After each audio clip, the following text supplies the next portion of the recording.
ಕೂತ್ಕೊಂಡು ಓದ್ಲಾ ಹೊಡಿ ಅಂದ್ರೆ 1 hour ಹೊಡಿತೀನಿ. ಇದ್ರ ಸೀರಿಯಸ್ ಆಗಿ ಮಾತಾಡು ಅಂದ್ರೆ ಒಂಥರ ನಡಗುತ್ತೆ ಮೈಯೆಲ್ಲ. ಇಲ್ಲಿರೋರು ಯಾರು ಇದನ್ನ ನಂಬಲ್ಲ ನಿಜವಾಗ್ಲು. ಅಂದ್ರೆ ನಾನು ನೋಡಿ ಟೈಮ್ ಹೆಂಗಿರುತ್ತೆ ಅಂದ್ರೆ ಶ್ರೀ ಮುರಳಿ ಅವ್ರಿಗೋಸ್ಕರ ಸ್ಪೀಚ್ ರೆಡಿ ಮಾಡ್ಕೊಂಡ್ ಬಂದು ನೋಡಿದ್ರೆ ಅವರೇ ಹೊಟ್ಟೋಗ್ಬಿಟ್ರು ಮುಂಚೆ. ಟೈಮ್ ಹೆಂಗಿರುತ್ತೆ ನಂದು. ಸೊ ಗಾಡ್ಸ್ ಪ್ಲಾನ್ ಅಂತಾರೆ. ನೀಟಾಗಿ ಅದೊಂದೇ ತಯಾರು ಮಾಡ್ಕೊಂಡ್ ಬಂದಿದೆ, ನೋಡಿದ್ರೆ ಅವರೇ ಹೊಟ್ಟೋದ್ರು ಮುಂಚೆ. ಇರ್ಲಿ, ಅವ್ರಿಗೆ ತುಂಬಾ ಹೃದಯ ಧನ್ಯವಾದ, ಥ್ಯಾಂಕ್ ಯು. ಕೆಲವೊಂದು ಮನ್ಸಿಂದ ಹೇಳೋ ಮಾತಿರ್ತದ ಮನ್ಸಲ್ಲಿ ಇರ್ಲಿ. ನೆಕ್ಸ್ಟ್ ಗೆಸ್ಟ್ ಆಗಿ ಕರ್ಕೊಂಡಾಗ ನಂಗೆ ಇಟ್ಕೋತೀನಿ, ಯಾಕಂದ್ರೆ ಪಂಚ್ಗಳು ಸ್ಟಾಕ್ ಇರಲ್ಲ. So thank you. ನನಗೆ ಅದೇ ಹೇಳದ್ನಲ್ಲ, ಕೆಲವೊಂದು ಟೈಮ್ ಭಾವುಕನಾಗ್ತೀನಿ ಆರಾಮ್ ಅರವಿಂದ್ ಸ್ವಾಮಿ ಬಗ್ಗೆ ಮಾತಾಡೋಕೆ ಹೋದ್ರೆ. ನಾನು ಬೇಸಿಕಲಿ ಶಾರ್ಟ್ ಫಿಲಮ್ ಮೇಕರ್. ತುಂಬ ಒಂದು ಕಡಿಮೆ ಬಜೆಟಲ್ಲಿ ಸ್ಟಾರ್ಟ್ ಮಾಡಿದೆ ಸಿನಿಮಾ, ಒಂದು ಶಾರ್ಟ್ ಫಿಲಮ್ ಮಾಡಿಕೊಂಡು. ಫಸ್ಟ್ನೇ ಸಿನಿಮಾಗೂ ಏನಂತ ನಾಗೇಶ್ ಕುಮಾರ್ US ಅವ್ರು ಅವಕಾಶ ಕೊಟ್ಟಿದ್ದು ಫಸ್ಟ್ನೇ ಸಿನಿಮಾಗೆ. ಏನಂತ ಬಜೆಟ್ ಇಲ್ಲ, ಎರಡನೇದಕ್ಕೂ ಎಂಥ ಬಜೆಟ್ ಇಲ್ಲ. ನನಗೆ ಒಂದು ಬೇಜಾರಿತ್ತು. ಓಕೆ ಗುರು, ಪ್ರತಿಯೊಬ್ಬರು ನಿನಗೆ ಟ್ಯಾಲೆಂಟ್ ಇದೆ, ತುಂಬ ಚೆನ್ನಾಗಿ ಬರೀತೀಯ, ಎಲ್ಲ ಹೊಗಳ್ತಾರೆ. ಅಂದರೆ ಹೆಂಗಾಗೋಯ್ತು ಅಂತಂದ್ರೆ, ಈಗ ಗಂಟೆ ಬಾರಿಸ್ಕೊಂಡು ಬರ್ತಾರಲ್ಲ, ಏಯ್ ಗುರು ಸಕ್ಕತ್ತಾಗಿ ಆಡ್ತಾನೆ, ಏನು ರಾಗ ಅಂದ್ಬಿಟ್ಟು ತಂಗಳನ್ನ ಹಾಕಿ ಥರ ಆಗ್ತಾಯಿತ್ತು. ಅಂದರೆ ಯಾಕೆ ಗುರು ಹಿಂಗೆ ಆಗ್ತಾ ಇದೆ ಅಂತ ಅನಿಸ್ತಾ ಇತ್ತು.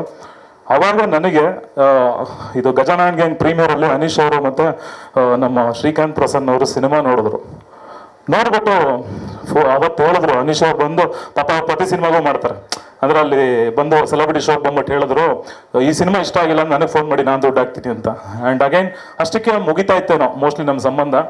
ಅದಾದ ನಂತರ ನನಗೆ ಆರಾಮ್ ಅರವಿಂದ್ ಸ್ವಾಮಿ ಸ್ಕ್ರಿಪ್ಟ್ ಮಾಡಿಕೊಂಡು ಸುಮಾರು ಕಡೆ ಅಲಿತಾ ಇದ್ದೆ. ನನಗೆ ಗೊತ್ತಿತ್ತು ಇಂಡಸ್ಟ್ರಿಲಿ ಯಾರೋ ಕರೆದು ಊಟ ಹಾಕಿ, ಊಟ ಟೈಮ್ ಹೋದ್ರು ಕಾಫಿ ಟೀ ಕೊಡ್ತಾರೆ. ಆ್ಯಂಡ್ ಅಗೈನ್ ಯಾರೋ ಕರೆದು ಊಟ ಹಾಕಲ್ಲಾಗರು. ಆ್ಯಂಡ್ ಅಗೈನ್ ನನ್ನ ಪ್ರತಿ ಪ್ರೊಡ್ಯೂಸರ್ ಹತ್ರ ಹೋದಾಗಲೂ ಅಗೈನ್ ಅದೇ ರಿಜೆಕ್ಷನ್ಗಳು ಸ್ಟಾರ್ಟ್ ಆದಾಗ ನನಗೊಂಥರ ಅನ್ಸಕ್ಕೆ ಶುರುವಾಯಿತು, ಓಕೆ ಗುರು, ಅಂದರೆ ಇನ್ನೂ ನಮ್ಮನ್ನು ತೊಗೊಂಡಿಲ್ವೇನೋ ಇಂಡಸ್ಟ್ರಿ. ಅಂದರೆ ನಾನು ಅತ್ಲಗೆ ಪೂರ್ತಿ ಸೋತು ಇಲ್ಲ, ಅತ್ಲ ಪೂರ್ತಿ ಗೆದ್ದು ಇಲ್ಲ, ಮಧ್ಯದಲ್ಲಿ ಉಳ್ಕೊಂಡ್ಬಿಟ್ಟಿದ್ನಲ್ಲ, ಅದೊಂದು ಪ್ರೆಷರ್ ಇತ್ತು ನನಗೆ. ಕರೆದ್ರು ನನ್ನ ಯಾರೋ, ಇವ್ರು ಫೋನ್ ಮಾಡಿ ಕರೆದ್ರು, ಈ ಥರ ಅನೀಶ್ಗೊಂದು ಕತೆ ಮಾಡಬೇಕು ಅಂತ. ಫಸ್ಟ್ ಕಾಲ್ ನನ್ನ ಲೈಫಲ್ಲಿ ಬಂದಿದ್ದು ಒಂದು ಪ್ರೊಡಕ್ಷನ್ ಹೌಸಿಂದ. Thank you so much. First ನನಗೆ ಅಲ್ಲೇ ಗೆದ್ದುಬಿಟ್ಟು ನಾನು ಈ ಇಂಡಸ್ಟ್ರಿ ನನಗೆ ಅನ್ನ ಕೊಡುತ್ತೆ ಅಂತ ಅಲ್ಲೇ ಫಿಕ್ಸ್ ಆಗೋಯ್ತು. ಅಂದರೆ ಒಂದು ಈಗ ಇರುತ್ತೆ, Aneesh is a wonderful technician. ಎಷ್ಟು ಜನಕ್ಕೆ ಗೊತ್ತೋ ಅಲ್ವೋ ಗೊತ್ತಿಲ್ಲ, ವಂಡರ್ಫುಲ್ ಟೆಕ್ನಿಷಿಯನ್. ನನಗಿಂತ ಜಾಸ್ತಿ ಟೆಕ್ನಿಕಲ್ ನಾಲೆಜ್ ಇರುವಂತಹ ಒಬ್ಬ ನಟ ಕಮ್ ನಿರ್ದೇಶಕ, ಅವರೇ ಇನ್ನೊಂದು ಮಾಡ್ಕೊಬೋದಿತ್ತು. ಬಟ್ ನನ್ನ ಕರೆದಾಗ ನನಗನ್ಸಿದ್ದು, ಗುರು ದೊಡ್ಡ ಜವಾಬ್ದಾರಿ ಇದೆ ನನಗೆ. ಯಾಕೆಂತಂದ್ರೆ ಅವರಲ್ಲಿ ಎಲ್ಲ ಇದೆ, ಎಲ್ಲ ಮಾಡೋ ಒಂದು ಕಥೆ ಮಾಡೋ ಟ್ಯಾಲೆಂಟ್ ಇದೆ. ನನ್ನ ಕರೆದಿದ್ದಾರೆ ಅಂದ್ರೆ ಅವ್ರಿಗೆ ಬೇರೆ ಫ್ಲೇವರ್ ಬೇಕು ಅಂತ ನನಗಲ್ಲ ಅರ್ಥ ಆಯ್ತು ಆ್ಯಕ್ಚುಲಿ. ಫಸ್ಟ್ನೇ ದಿನ ಬಂದು ಕತೆ ಹೇಳಿದಾಗ ಇದು ಸುಮಾರು ಇಂಟರ್ವ್ಯೂ ಹೇಳಿದ್ದೀನಿ ನಾನು. ಅನೀಶ್ ಅಂದ್ರೆ ಮಾಸ್ ಅಲ್ವಾ.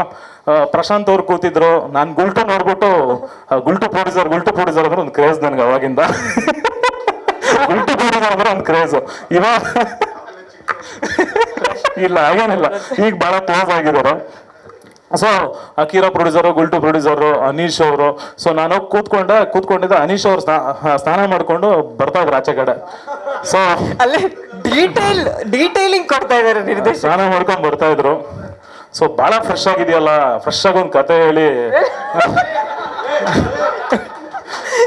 ನಿರ್ದೇಶಕರೇ, ನೀವು ಭಾಳ ಫ್ರೆಶ್ ಆಗಿ ಕಾಣ್ತಾ ಇದಾರೆ. ಫ್ರೆಶ್ ಆಗಿ ಒಂದು ಕತೆ ಹೇಳ್ಬಿಟ್ಟು ಒಂದು ಅಡ್ವಾನ್ಸ್ ಹಾಕೊಳ್ಳೋಣ ಅಂತ. ಸುಮಾರು EMI ಕಟ್ಟಿಲ್ಲ ಅಂತ ಬೇರೆ ಫೋನ್ ಬ್ಯಾಕ್ ಟು ಬ್ಯಾಕ್ ಬರ್ತಾ ಇತ್ತು. ಇಲ್ಲ ಇದು ಅಡ್ವಾನ್ಸ್ ಹಾಕೊಳ್ಳಬೇಕು ಅಂದ್ಬಿಟ್ಟು ಮಾಸ್ ಕತೆ ಹೇಳಿದೆ. ತುಂಬ ಊರ ಮಾಸ್, ಫುಲ್ ಮಾಸ್. ಎಲ್ಲರೂ ಸ್ಯಾಡ್ ಆಗಿ ಕೂತಿದ್ದಾರೆ. ಗುರು ಕತೆ ಇಷ್ಟ ಆಗಿಲ್ವಾ, ಇಲ್ಲ ನಾನೇ ಇಷ್ಟ ಆಗಿಲ್ವಾ ಅಂತ ಒಂದು ಡೌಟ್ ಶುರು ಆಗೋಯ್ತು ನನಗೆ. ಓಕೆ, ಇದು ವರ್ಕೌಟ್ ಆಗಿಲ್ವಾ, ಇನ್ನೊಂದು ನೆಕ್ಸ್ಟ್ ಸ್ಟೆಪ್ ಅಂದ್ಬಿಟ್ಟು ಇನ್ನೊಂದು ಮಾಸ್ ಹೇಳಿದೆ. ಕತೆ ಹೇಳಿದ್ಮೇಲೆ ತುಂಬ ಖುಷಿ ಆಯಿತು brother, it was nice meeting you, ಇನ್ನೊಂದು ಸಿನಿಮಾ ಮಾಡೋಣ ಅಂತ ಅಂದರು.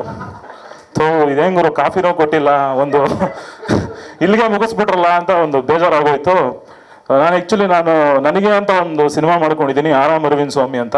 ಸುಮ್ಮನೆ ಕತೆ ಕೇಳಿ ಫ್ರೆಂಡ್ಶಿಪ್ಪಲ್ಲಿ ಹೆಂಗಿರು ಇಷ್ಟು ದೂರ ಬಂದಿದ್ದೀವಿ, ಅವ್ರಿಗೂ ಒಂದು ನಾಲೆಜ್ ಇರುತ್ತೆ. ಏನಾದ್ರು ಚೇಂಜಸ್ ಹೇಳಿದ್ರೆ ಅದನ್ನು ಕತೆಗೆ ಹಾಕೊಂಡ್ಬಿಟ್ಟು ಸೂಪರಾಗಿ ಇಂಪ್ರೂವ್ ಮಾಡ್ಕೊಳ್ಳೋಣ ಅಂದ್ಬಿಟ್ಟು ಕತೆ ಹೇಳಿದೆ ನಾನು. ಕತೆ ಹೇಳಿದ ತಕ್ಷಣನೇ ಭಾಳ ಅವ್ರಿಗೆಲ್ಲ ಇವರು ಪ್ರಶಾಂತ್ ಅವ್ರು ಎದ್ಬಿಟ್ಟು ಟ್ರೈಲರ್ ಕಟ್ ನನ್ನ ತಲೆಯಲ್ಲಿದೆ, ಇದನ್ನ ಹಿಂಗೆ ಮಾಡೋಣ ಅಂತ ಅವರು. ನಾನೇ ಫಿಕ್ಸ್ ಆಗ್ಬಿಟ್ಟ ಅಂತ ನನಗೆ ಕನ್ಫ್ಯೂಷನ್.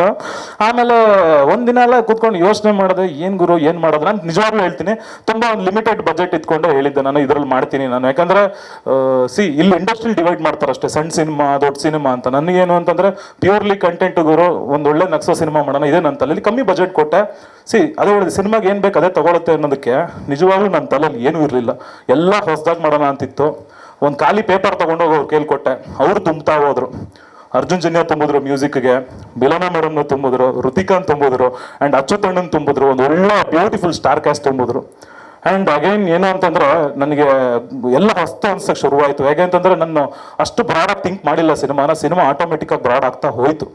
ಆ್ಯಂಡ್ ಅಗೈನ್ ಮುಖ್ಯವಾಗಿ ಏನು ಹೇಳಕ್ಕೆ ಇಷ್ಟಪಡ್ತೀನಿ ಅಂತಂದ್ರೆ, ಯಾವುದು ನಾನು ಪ್ಲಾನ್ ಮಾಡಿಲ್ಲ. ಸ್ಕ್ರಿಪ್ಟ್ ತೊಗೊಂಡ್ಬಂದು ಒಂದು ಎಳೆ ಎತ್ಕೊಂಡ್ಬಂದೆ, ಸಿನಿಮಾ ಏನು ಬೇಕು ಅದೇ ತೊಗೊತಾ ಬಂತು. ಆ್ಯಂಡ್ ಇವತ್ತು ಕಂಪ್ಲೀಟ್ ಸಿನಿಮಾ ರೆಡಿ ಆಗಿದೆ. ನವೆಂಬರ್ 22ಕ್ಕೆ ನನ್ನ ಅಷ್ಟು ಶ್ರಮ, ಅಷ್ಟು ಶ್ರದ್ಧೆ ಥಿಯೇಟ್ರಲ್ಲಿ ಕಾಣುತ್ತೆ. ನಾನು ನಿಜವಾಗ್ಲೂ ಹೇಳ್ತೀನಿ, ಆಡಿಯನ್ಸ್ನ ತುಂಬ ಲೈಟಾಗಿ ತೊಗೊಂಡಿದ್ದೆ. ಅಂದರೆ ನಾನು ಬಿಗಿನಿಂಗಲ್ಲಿ ಯೋಚನೆ ಮಾಡಿದೆ, 2 ಸಿನಿಮಾ ಆದಮೇಲೆ ಓಕೆ ಗುರು, ಏನಾದರೂ ಎಮೋಷ್ನಲಿ ವರ್ಕ್ ಮಾಡೋಣ. ಅಂದರೆ emotionally in the sense sympathy card ಏನಾದರೂ ಪ್ಲೇ ಮಾಡಿ ಜನನ ಕರೆಸ್ಬೋದಾ? ಆಗಲ್ಲ. ಗಿಮಿಕ್ ಏನಾದರೂ ಮಾಡೋಣ? ಆಗಲ್ಲ. ಮತ್ತೇನು ಮಾಡ್ಬೇಕು ಗುರು? ಒಳ್ಳೆ ಸಿನಿಮಾನೇ ಮಾಡಬೇಕು, ಇನ್ನೇನು ಮಾಡೋಕ್ಕಾಗಲ್ಲ. ಜನ ಭಾಳ ಬುದ್ಧಿವಂತರು ಇದ್ದಾರೆ. ಮುಂಚೆ ಎಲ್ಲ ಪ್ರೇಕ್ಷಕರ ಒತ್ತಾಯ ಎತ್ತಿಗೆ ಪ್ರೇಕ್ಷಕರ ಒತ್ತಾಯ ಮಾಡೋ ಥರ ಆಗಿದೆ. ಏನಕ್ಕೆ ಅಂತಂದ್ರೆ, ಪ್ರತಿ ಸಿನಿಮಾ ಮಾಡ್ತೀವಿ, ಚೆನ್ನಾಗಿದೆ ಅಂತ ಡಂಬಡಿ ಹೊಡಿತೀವಿ, ಒಳಗಡೆ ಕರ್ಸಿದ್ಮೇಲೆ ಏನೂ ಇರಲ್ಲ. ಈ ಸತಿ ನಾನು ಹೇಳ್ತೀನಿ, ಸಿನಿಮಾ ಏನಾದರೂ ಚೆನ್ನಾಗಿಲ್ಲ ಅಂದ್ರೆ ನಾನೇನು ದುಡುಕಿ ಏನು ಹೇಳಕ್ ಹೋಗಲ್ಲ, ಅದನ್ನ ಮಾಡ್ಬಿಡ್ತೀರ ನೀವು. ಸಿನಿಮಾ ಏನಾದರೂ ಚೆನ್ನಾಗಿಲ್ಲ ಅಂತಂದ್ರೆ ನಂದು ಇದು ಕೊನೆ ಸಿನಿಮಾ ಆಗುತ್ತೆ ಕನ್ನಡ ಇಂಡಸ್ಟ್ರಿಲಿ. ನೋ ನೋ ನೋ ನೋ ಅದನ್ನ ನಾವೆಲ್ಲ ಒಪ್ಕೊಳ್ಳೋದಿಲ್ಲ. ಪ್ರತಿ ಎಕ್ಸಾಮ್ ಬರೆದಾಗ ಒಬ್ಬ ಡೈರೆಕ್ಟ್ರು ಏನಂತಂದ್ರೆ, ಗುರು ನನಗೊಂದು 60 ಮಾರ್ಕ್ಸ್ ಬಂದ್ರೆ ಸಾಕು ಅಂತ ಅನ್ಸುತ್ತೆ, ಇದು 80 ಮಾರ್ಕ್ಸ್ ಬಂದಿಲ್ಲ ಅಂದ್ರೆ ಇದೇ ಕೊನೆ ಸಿನಿಮಾ ನಂದು ಕನ್ನಡ ಇಂಡಸ್ಟ್ರಿಲಿ. ಏನಕ್ಕೆ ಈ ಮಾತನ್ನು ಇಷ್ಟು ಕಾನ್ಫಿಡೆಂಟ್ ಆಗಿ ಹೇಳ್ತಾ ಇದ್ದೀನಿ ಅಂತಂದ್ರೆ,